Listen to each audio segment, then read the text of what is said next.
नमस्कार, आप देख रहे हैं हल्ला बोल टीवी। मैं हूं सुशील कुमार सिंह। बिहार में राज्यसभा चुनाव की 5 सीटों की घोषणा हो गई है और एनडीए ने जीत दर्ज की है। इस पे आपको आगे बताएंगे हल्ला बोल टीवी के editor in chief Deepak Sharma. देखिए, बिल्कुल जैसा कि आपने कहा सुशील जी कि एनडीए ने 5 सीटों पर जीत दर्ज कर ली है। हमारे संवाददाता ने हमें जो खबर भेजी है उसके मुताबिक नीतीश कुमार राज्यसभा चुनाव जीत गए हैं, नितिन नवीन राज्यसभा चुनाव जीत गए हैं, उपेंद्र कुशवाहा राज्यसभा चुनाव जीत गए हैं, रामनाथ ठाकुर राज्यसभा चुनाव जीत गए हैं और शिवेश राम राज्यसभा चुनाव जीत गए हैं। एडी सिंह जो तेजस्वी यादव की पार्टी आरजेडी और महागठबंधन के उम्मीदवार थे, एडी सिंह चुनाव हार गए हैं और इसका ऐलान बीजेपी के प्रदेश अध्यक्ष संजय सरावगी ने कर दिया है। एनडीए ने 5 राज्यसभा की सीटों पर जीत दर्ज कर ली है और इस जीत के साथ मुख्यमंत्री नीतीश कुमार अब मुख्यमंत्री नहीं रहेंगे। यह भी तय हो गया है। तय तो पहले से भी था, लेकिन अब नियमों के मुताबिक ये तय हो गया, क्योंकि एक व्यक्ति 2 सदनों का सदस्य नहीं रह सकता। तो नीतीश कुमार अब अभी वर्तमान में विधान परिषद के भी सदस्य हैं, एमएलसी भी हैं और अब राज्यसभा के सदस्य भी निर्वाचित आज हो गए हैं। तो अब उन्हें एक सदन की सदस्यता छोड़नी होगी। जाहिर तौर पर वे एमएलसी की विधान परिषद की सदस्यता छोड़ेंगे और राज्यसभा की सदस्यता बरकरार रखेंगे और वे शिफ्ट हो जाएंगे दिल्ली।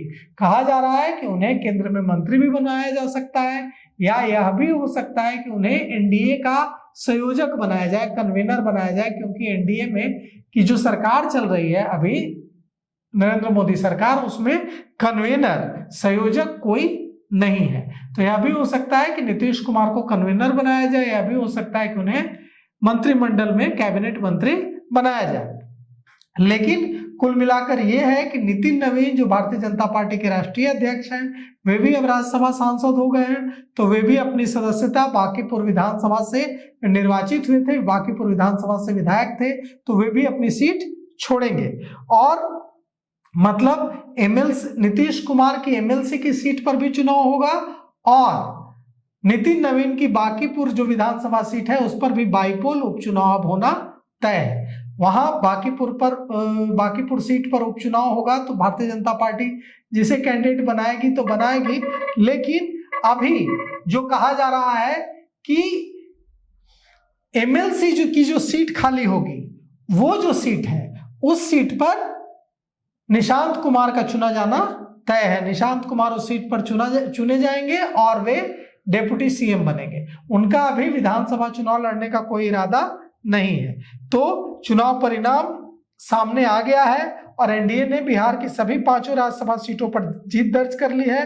नितिन नवीन, मुख्यमंत्री नीतीश कुमार, शिवेश राम, रामनाथ ठाकुर, उपेंद्र कुशवाहा सभी एनडीए के कैंडिडेट राज्यसभा चुनाव जीत चुके हैं और कांग्रेस के एडी सिंह हार गए हैं। कांग्रेस के 3 विधायक और आरजेडी के 1 विधायक अनुपस्थित रहे। कांग्रेस के जो 3 विधायक अनुपस्थित रहे उसमें सुरेंद्र कुशवाहा, उसमें मनोहर सिंह और उसमें मनोज विश्वास का नाम शामिल है। फैसल रहमान आरजेडी के 1 विधायक जो ढाका से हैं, वे भी अनुपस्थित रहे। इन 4 विधायकों की अनुपस्थिति की वजह से ही एनडीए ने जीत हासिल की है और राष्ट्रीय जनता दल के कैंडिडेट, महागठबंधन कैंडिडेट को हार मिली है। आज सुबह से ही राज्यसभा चुनाव को लेकर एनडीए की ओर से जीत के दावे किए जा रहे थे, महागठबंधन की ओर से अलग जीत के दावे किए जा रहे थे, लेकिन अंततः एनडीए को जीत मिली है। अभी तक के लिए इतना ही। देखते रहिए हल्ला बोल टीवी।